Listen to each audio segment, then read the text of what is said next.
the morning with coffee in your cup. Time to hang out with friends and chat it up. Bring a smile and good luck. Hit that like button and let's chat it up. Good times start with us, you and me. Good morning, welcome to the morning coffee show. Let's talk from in the shell and...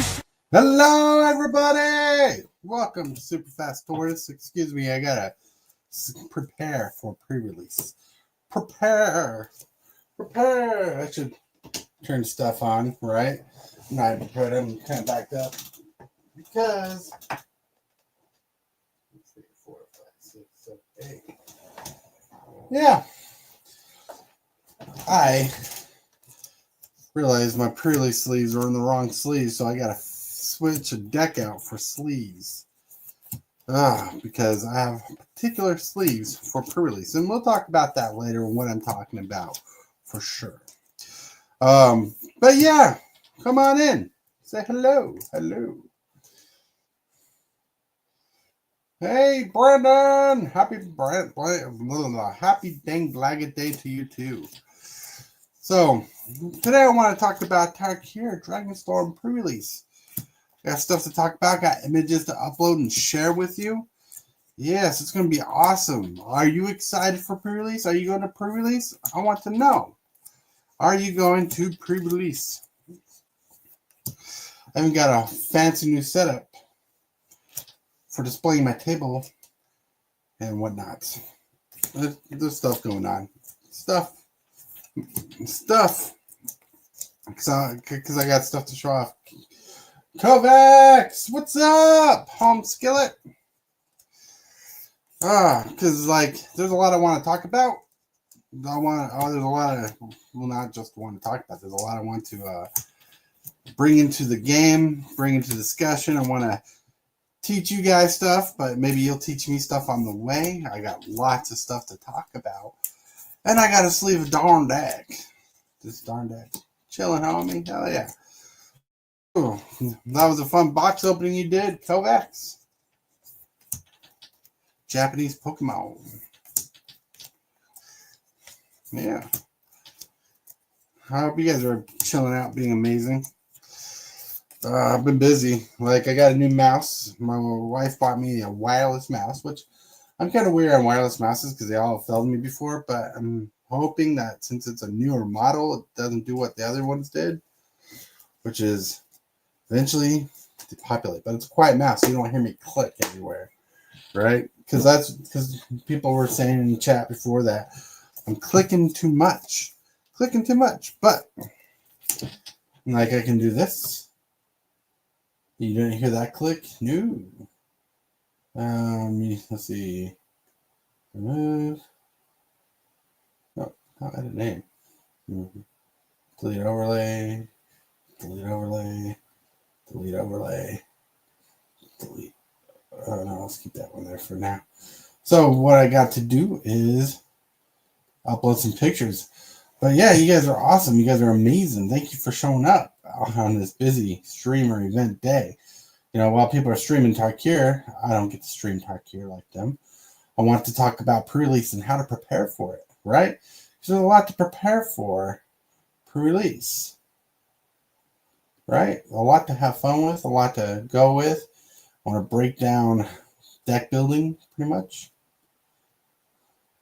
It sounds fun. It's going to be fun. Sorry, I sound hesitant because I'm uploading my roster. It took me a while I got to clear out my files. Oh, I got a lot of files here.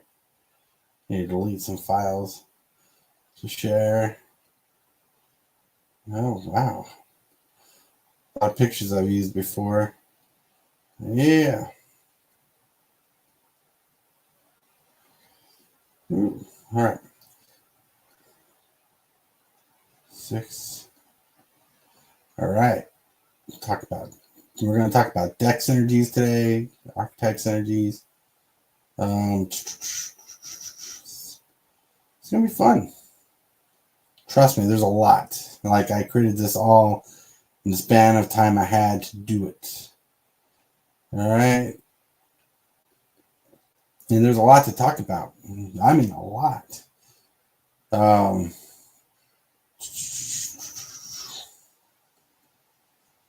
right. Yeah. Hold on, I can't see chat at the moment.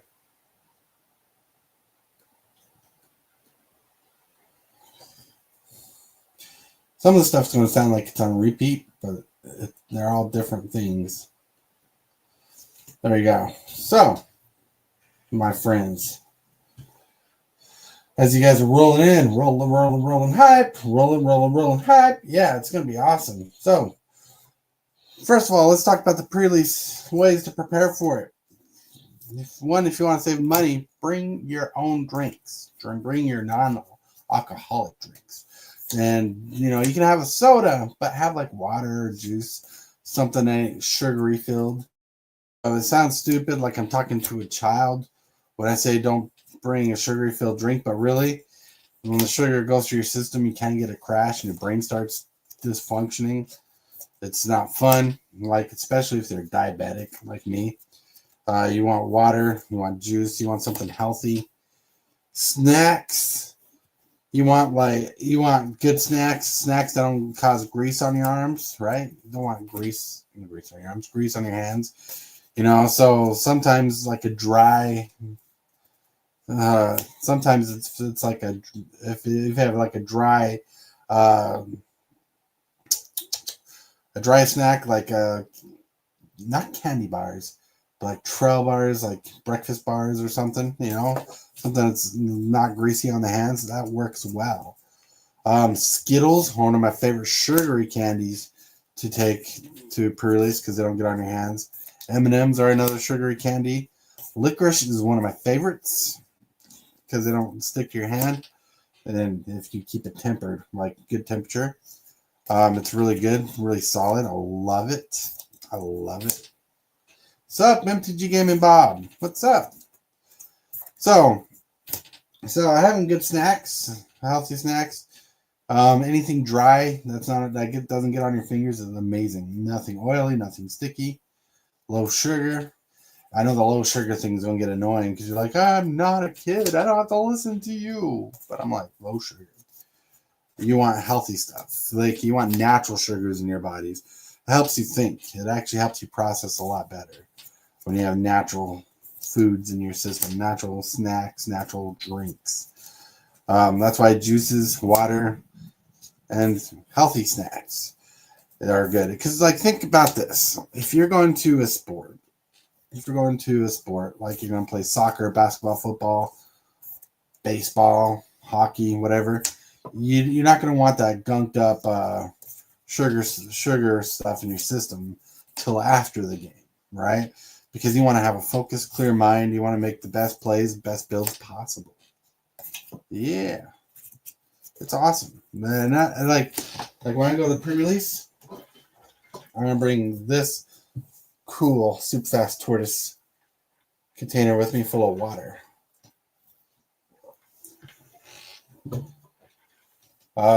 Yeah. Water is one of the best things to keep you hydrated. Gatorade is really good to take with you when you're at the shop. Keep your electrolytes flowing, or you can do a Pedialyte for adults, or the Pedialyte, whatever. The nutritional little drink they give babies, but they have for adults. That's good. That stuff is amazing. Keep your I just said the word. Electrolytes filled. Yeah. Bob! Nuts are great to take to a tournament. Just make sure you let others around you know due to nut allergies. Yeah, that's a good one too. Nut allergies are important to know. The nuts are good. Non-oily nuts. That sounds weird, but like roasted peanuts are better than baked peanuts for some reason. I don't know why. When it comes to your fingers, I try to keep the oil slim.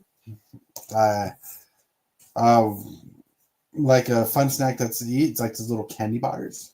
Like these little mini bite candy bars are fun to eat. But like if you can find like a nutritional snack, they're fun. Like trail mixes, like fruity trail mixes are usually good to eat. Like they're not as oily on the skin. The reason why I say that because they mess up your sleeves, and if you have sleeves like this, you don't want to mess up your sleeves. Yeah, yeah, but yeah, I love a good snack because I get hungry a lot. You could take something like a pre-sealed yogurt. If you're gonna take a drink, take a bottled drink so you can screw on the top so if it tips over, it ain't gonna spill. Cheetos are perfect for a tournament.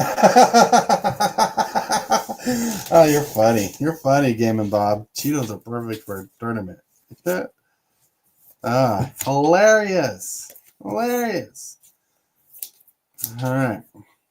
Okay, I got to do a quick count. Hold on a second. 1, 2, 3, 4, 5, 6, 7, 8, 9, 10, 11, 12, 13, 14, 15, 16, 17, 18, 19, 20, 21, 22, 23, 24, 25, 26, 27, 28, 29, 30, 31, 32, 33, 34, 35, 36, 37, 38, 39.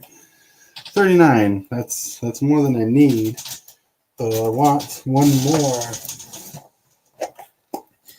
So what I'm doing now, sleeving up stuff. What is this? I found something. Oh. I found lands and a commander of some sort.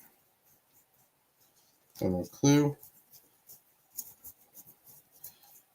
I'm looking through cards. That shouldn't be. I can upgrade my lands. That's pretty cool. A little bit. The lands of my pre-release sleeves. That's not what I'm looking for. What I'm looking for is... What am I looking for? I'm looking for a soft container like this. Not that. There we go. There we go. Sorry. One of my favorite design sleeves I made myself. Like, I got them custom. I love them. I wish I had money to custom my sleeves all the time. So I'd customize all my decks. Looking for one more empty sleeve. So it's 40 even. Just a number thing. That will come important later. But I'll explain why. But now, you guys rock. You guys rule. All right. So, as we talked about snacks, dry snacks that don't get greasy on your hand. Some beef jerkies are all right to eat. Depends on the brand, and I have to say a little more expensive on the beef jerky because they're less moist on the fingers as other ones are.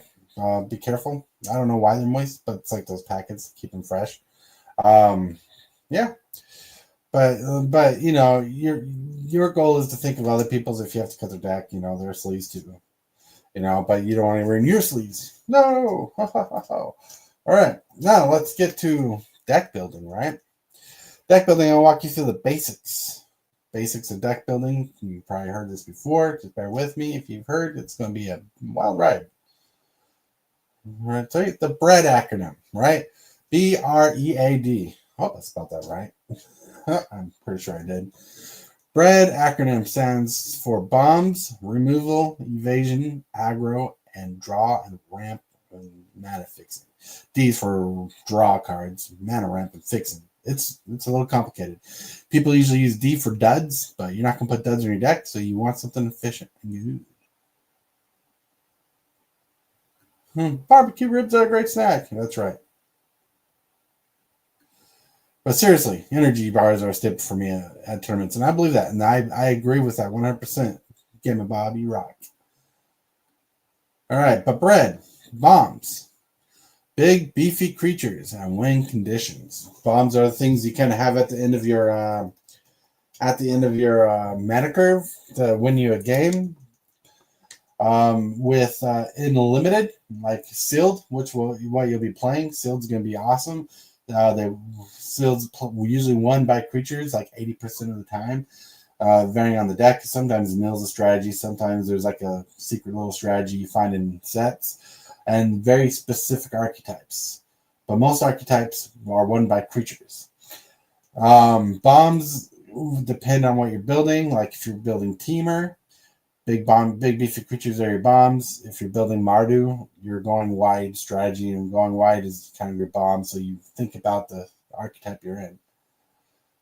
Then you got removal for R. Removal. Destroy, exile target creature, right?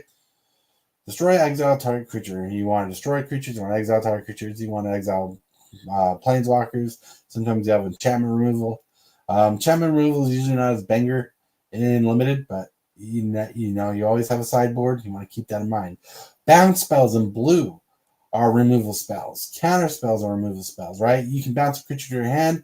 That's removal spells. It's not permanent removal because they can recast it, but bounce spells goes nuts in certain archetypes. It messes with combat math, and that's kind of what you want to think about. Because when you're thinking around about the bread acronym, you try to think of what happens in the deck, what happens on the battlefield, right? Because you can only play against what's on the battlefield. Board wipes, one of my favorite removal spells types on the list. More for commander. Limited board wipes are solid, but you're going to get less board wipes. You're not always going to have the best removal spells in the deck, but you're going to play them no matter what. Removal for creatures and planeswalkers are a must, if possible, because you can't control what you get in limited, but you try. Most likely you do get a few removal spells for creatures, so that's what you want to look for. Evasion. Evasion's for E. Flying, unblockable, trample, menace. Cards that are hard to block. Creatures that are hard to block and hard to deal with combat are important in the bread acronym. Flying, unblockable, trample, and menace are the most common ways to do it. Sometimes if you have ways to make a creature harder to block, like not reach. I'm about to say reach. How bad am I? Flying, unblockable, trample, menace, but sometimes if you can make a creature not be able to block, that works. Like a spell that says target creature can't block, or a couple creatures can't block. Evasion is important for the game. 2 mana, 2/2 bird with flying is actually in the low mana curve system if you get early game, but it's pretty solid. Flying, unblockable, trample, menace are the most common evasion types you want to play in your decks. Flying is in all colors in Tarkir. So keep an eye on that. There's a lot of flying in the block, so evasion's going to be hard to work around with. So you want to work with trample and unblockable as much as possible, or menace as possible. There's not a lot of unblockable shenanigans in Tarkir. There's one, but you're not guaranteed to get it. But trample and menace are in Tarkir a little more than unblockable. So you want flying, you want ways to give your creatures menace, And in the same vein, it's not evasion, but ways to make your creatures indestructible until in turn is a good way to help your creature. So on board wipes, you can make a creature indestructible. That works with evasion, that fact. Protection spells would fall under evasion if you have a couple good ones you want to play. You want to play like 2 of them, 2, maybe 3, depending on the deck you're building. That's going to be fun. Matthew! Black coffee. That's right. Then you got aggro. Aggro, small to large creatures. About 12 to 15 creatures in your deck. You want 12 to 15 creatures in your deck. 12 is the minimum. 15 is the most. Out of 23 cards, and that's very fluctuatable. That's a word I kind of made up, fluctuatable. But you want to fluctuate between 12 and 15 creatures in your deck, between your removal spells, draw spells, ramp spells, mana fixing, all that fun jazz. You want to even it out as possible. I usually run 25 spells in my deck and like 18, 19 land. So I go over the basic limit, but 23 spells in your deck and 17 lands, like the basic and what you want to know to run in a basic deck.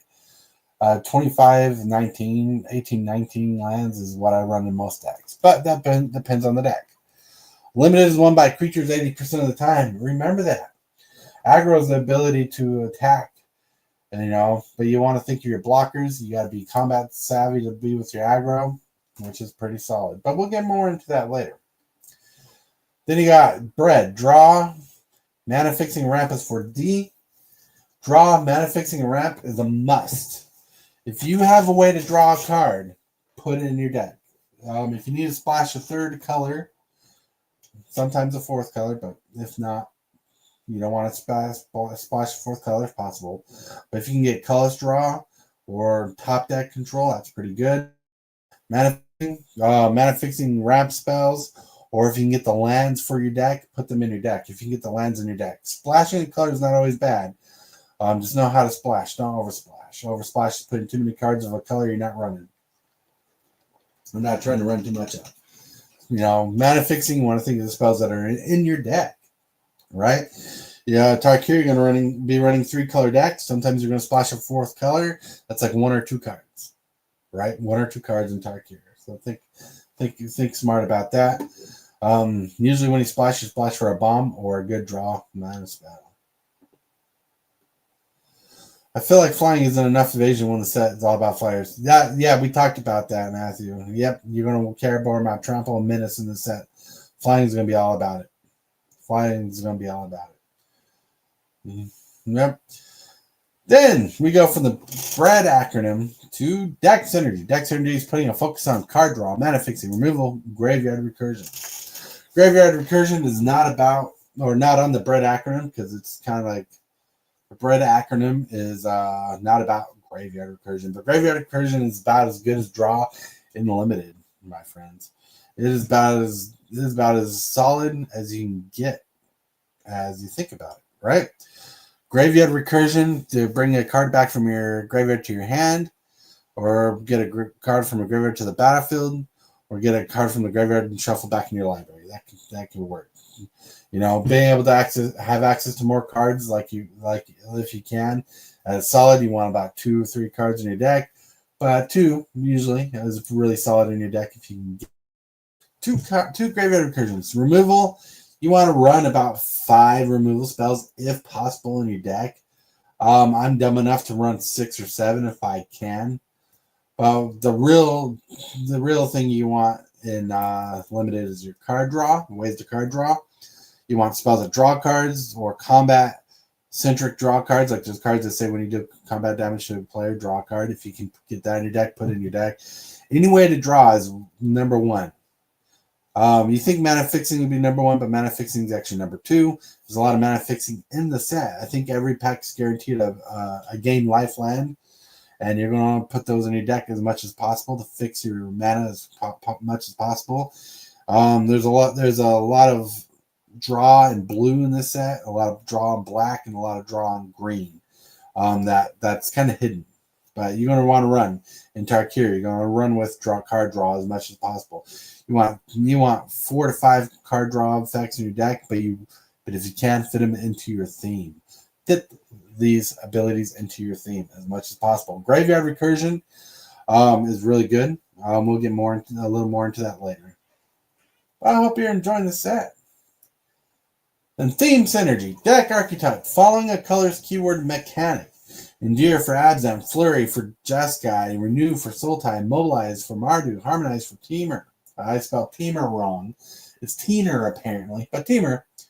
Omen and Behold are 2 colorless mechanics. They just float between colors.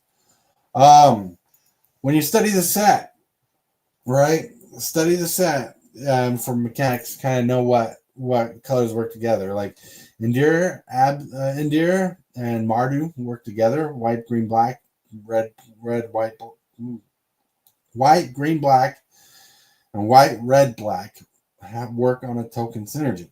There are monocolored cards and dual colored cards that mix in between Endure and Mardu. So learn that, understand that. So if you get those cards, you can run them in your decks because they're a token synergy deck. Flurry and Harmonize and Renew work together. So blue is going to be strong in this deck and archetype. Aggro is pretty strong in this set, but like blue is going to be one of the strong colors between Renew, Flurry, and Harmonize. Harmonize is green. Blue-green. So Jeskai, Teamer, and Sultai are going to share a lot of cards that work together, I'm telling you. There's going to be a lot of card draw and reusable cards that work with Graveyard Recursion. Graveyard Recursion, I know it's about returning cards from your graveyard to your hand, but whenever you can have a spell that plays from the graveyard, that's really good. Renew and Harmonize are going to be solid in this set because it gives you extra options in the game. Extra options in the game, my friend. Omens are pretty solid for Flurry. Flurry is basically like a different prowess. So check that out. Work that into your set. Work that into your mind frame. Harmonize is really solid because it works from the graveyard, so does Renew. So many good abilities in this set. So check that out. Sounds kind of cheaty that Flurry and Harmonize work together, and Renew can work together. But I think Harmonize and Renew, I think off our creatures, but Flurry is really solid with these abilities. Because Flurry will put cards in your graveyard they can reuse. Sultai will put cards in your graveyard that you can reuse. Sultai is about mill. Mill is really solid. If you got good graveyard recursion. Excuse my ignorance on all this. Sultai is going to be really solid in this deck, in this format. Flurry is going to be decent, and Flurry cares about the second spell you play, but whenever you cast an non-creature spell, Prowess is in the set.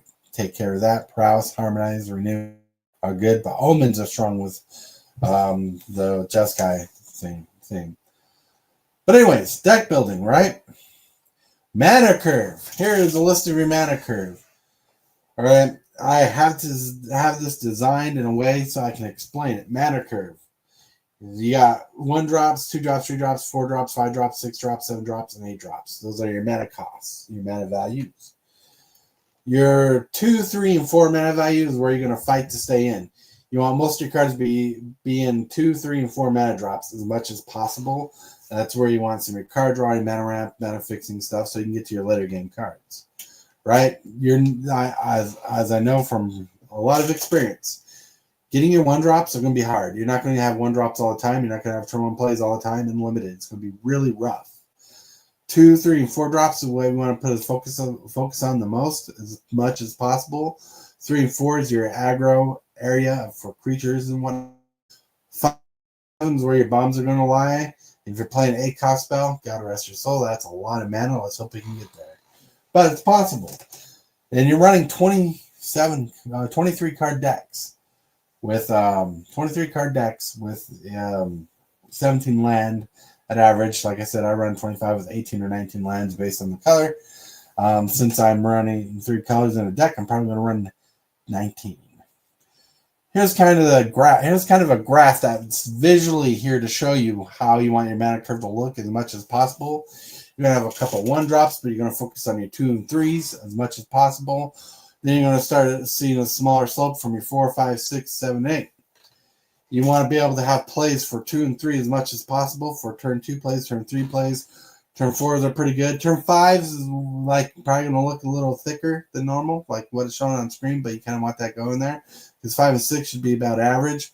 But once you got your 2, 3s, and 4s out of the way, 2, 3s, and 4s are a pretty solid way to look at it. This is kind of an idea.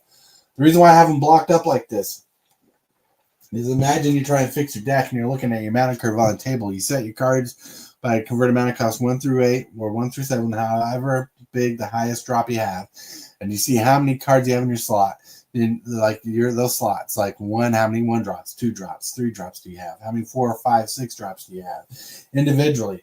Then you can kind of count the cards to see how many 1, 2, 3 drops you have, and see the ratio of how well you'll be able to draw them early game compared to 4, 5, 6 drops. It's going to be nuts to figure that out, but it's fun. Like, I love building decks, right?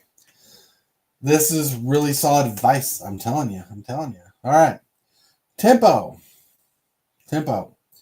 What is tempo? Tempo is smooth mana curve. You want to work on your mana curve to be as strong as possible. You can't guarantee that in a limited format, but you do the best you can. All right? Bombs help win the game. Early game interactions help win the game. You know, those are 2 things you want to work with. You want to work with your early game and late game, and you want your late game to be solid as much as possible. You want good card draw as much as possible. Good card draw is important for tempo. Smart mana base. You know, not only are you looking for mana ramp and fixing cards for your deck, but you want the best lands you can get from your deck. So you want to put the best lands in your deck as much as possible. In limited, most likely you're running basic lands. Make the smartest decisions how to make lands. How I look at lands is I look at my 1 and 2 drops, the most early drops I have, and I kind of make that a little heavier so I can almost guarantee I have it in the beginning of the game. Then I'll look at my late game drops and I see how many I have, and I fix that to my middle game drops, like what I need the most. Is like if I'm running teamer, do I need more blue for the early game, red for the early game, or green for the early game? Smart mana base is looking at how you are going to draw the cards. You got to imagine if you're playing a deck, how you're drawing cards. Drawing cards is pretty good. You want sufficient to removal as much as possible. Because the more damage you can lay on your opponents, the more aggro you can be in any deck from control and whatnot. You win the game with creatures. You win the game with creatures. Sufficient removal is very important. You want a few big creatures or fast go wide strategy in Tarkir. You want good late game creatures that go crazy. You want to go nuts for donuts, right?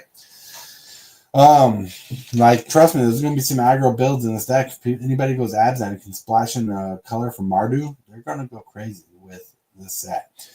Removal is important. If you can get board wipes, think of tokens. If you got it, put it in your sideboard. If you're not running it in your main board. Sideboard is all the cards you don't put in your deck are playable and limited. You know, whatever cards you don't put in your 23 spell deck unlimited, you can still switch out throughout the game, right? You can still switch it out and improve your deck with cards you got from the pre-release, right? You can still play them. That's pretty solid. But yeah, just check it out. You want to study the set. Know what archetypes mix. When you're looking at the set, notice what color pies work together, because you're going to pull in, sometimes splash a fourth color just to even out your mana curve. It's going to be, it sounds weird, but it's going to be a thing. Learn what colors splash, right? Know what archetypes mix is about mixing colors, basically. Learn what colors splash. Learn what colors work good together. Look what cards give you advantage in draw, ramp, and removal. You know, if you're running Jeskai, you're not going to have a lot of removal. You're going to have some bounce spells and stuff, which is decent removal. But like if you need to splash black, or maybe you do Esper instead of red in Jeskai, which is possible and plausible, think about running that, right? Esper is blue, white, black, not blue, white, red, right? You're going to be able to do all 10 colors in this set. Think of what you can do the most with, what you got. See what color spells fill in your gaps. See what color spells fill in your gaps. If you got color spells, look at what your little 2-drop, 3-drop creatures that might fill in the color gaps. They maybe give you an extra turn to draw that land you need for your colors, or fixes your lands. You know, think about what fills in the gaps to help smooth out your gameplay. Because if you have a couple 3 or 4 drop color spells that are creatures, you're going to run those, right? You're going to run those, help smooth out the gap, because like maybe you need 4 colors in your deck and you need to play a color spell to bye till you draw into that 4th color. Sometimes that works. But also, you do not want to miss a creature drop. That's why 12 to 15 creatures are solid. You guys following me? Following me? What do you guys think about that? What do you think about that little discussion? Did you guys enjoy that? Did it help you? Did that enlighten you a little bit? Anything you want to oppose me on? Like, seriously? No, not playing around. Like, seriously, like, oppose me on? Or is there extra advice that I didn't say that you're like, oh, maybe you should say this, right? First of all, no cheating, right? Do not bring your own cards to this format if you can, right? The table's open for a bit because I'm about to go to the last segment of my doohickey here, a little live here, because I want people to enjoy this. I want people to understand this. I want to know what you guys think. Like Quackmaster 2000 here, 5000 here, he's all excited for it. He's all excited. I know. So I'm thirsty. Thirsty for water. Woo-woo. When you are at the pre-release, bring your own dice, right?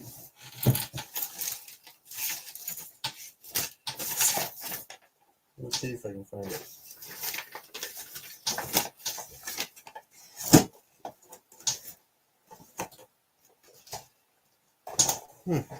Interesting. Yeah, right here. Right here.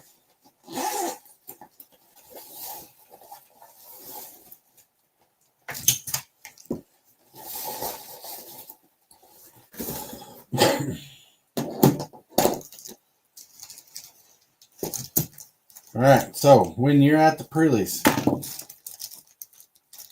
well done.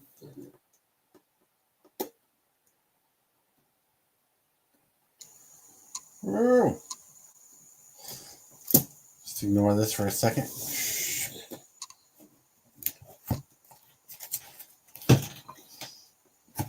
This will be important later.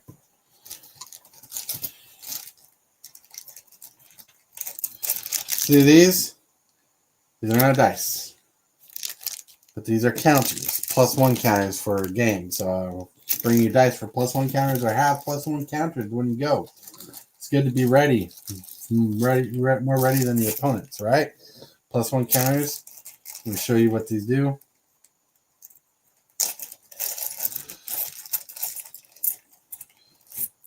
Games these are for, but family bought these. There's +1 +0 on it, but I just use these as +1 counters, and you stack them up to count how many counters are on a creature. There's a +10. Now I won't use a +10 unless there's 10 plus counters on it. You know, you can do stuff like that. Have fun.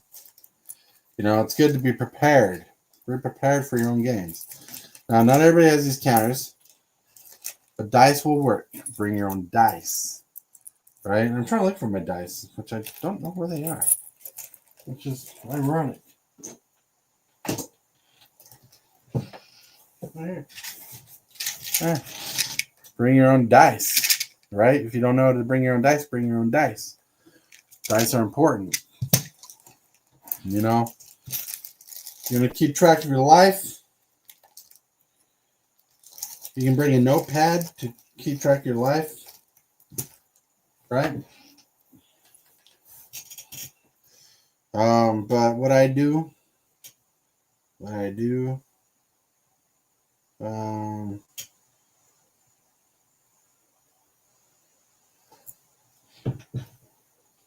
1v1 situations. Hold on, what you doing? Trying to show you something.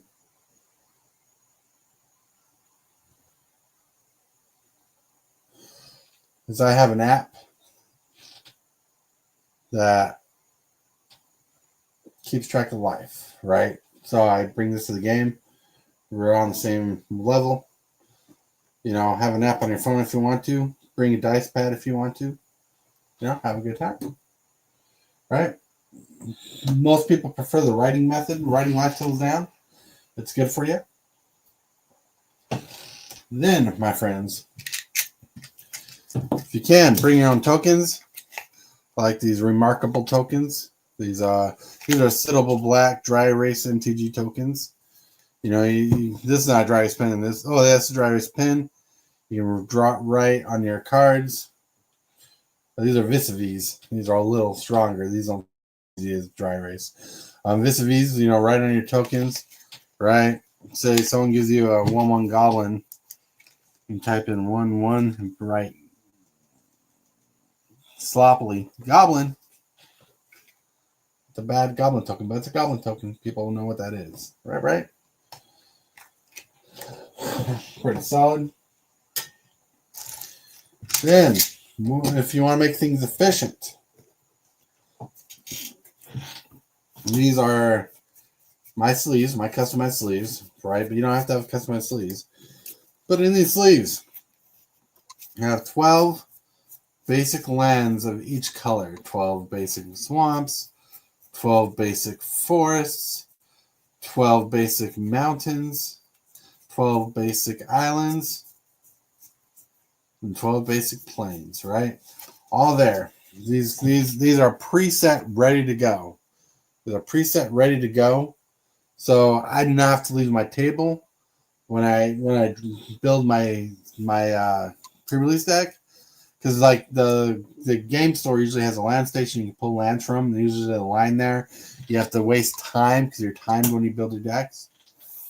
Then with that, I got empty sleeves. Here I got 40 empty sleeves. I won't use all 40 in a game, like 23 to 25, because I already got the land sleeved. So I have enough sleeves to take to a commander game. You know what I'm saying? So, not commander game. Well, if I have enough sleeves for a commander game here, but I have enough sleeves for a pre-release game here. It's going to be fun. I have my own deck box. I have a cheap life counter if I want to use it. Yeah. So, be prepared. Don't be scared. Have a good time with it. Have a good time. It's good to be ready to go on the flow to make the process smoother for you, because if you need to use the restroom before you start, go outside, chill out, hang out with friends for a second. You have a deck box. I have a deck box. Just me to hold my sleeves and stuff. Got my tokens. Got my counters. Well, the counter. I got my counters, my dice, 4 counters.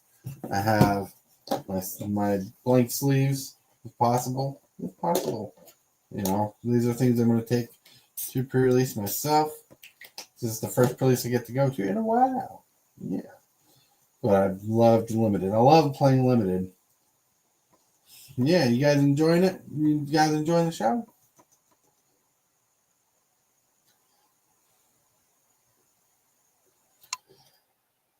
All right. So what do you guys think about my short little presentation there? Was it awesome? 41 minutes. Hope I talked your ear off and taught you something. Did I teach you something? Yeah. It'd be cool if I taught you something. Or maybe refreshed your brain and got you thinking, oh, yeah, the bread acronym is important. Tempo is important. Synergy is important.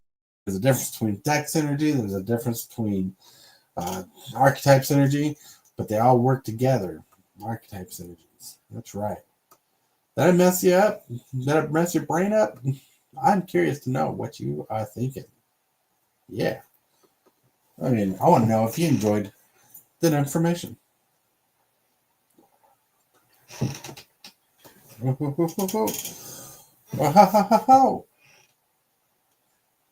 Yeah. Well, my friends, it's been rocking and amazing. Rock on! I'm kidding. I'm excited for pre-release. Was there a card you're hoping to pull in pre-release? If you can choose your faction in pre-release, because some people will be able to choose, some people won't. If you can choose your faction, what clan are you going to choose in Tarkir? I know for a fact, I want to do Teamer because it fits the basic rule settings. And I hope I get the big old creatures and big old setup, because blue, red, green is one of the perfect pairings for Limited. Blue for draw, evasion, some quick evasion kind of stuff. Green for ramp and mana fixing and beefy creatures. And red for aggro. Aggro.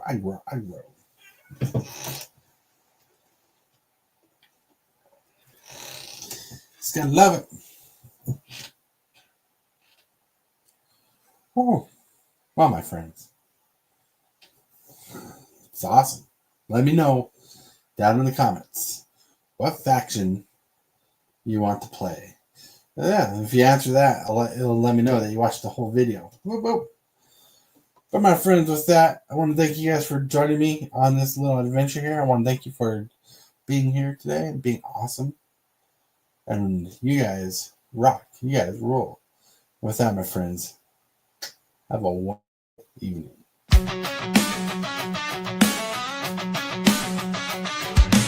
Start the morning with coffee in your cup. Time to hang out with friends and chat it up. Bring a smile and good luck. Hit that like button and let's chat it up. Good times start with us, you and me. Good morning, welcome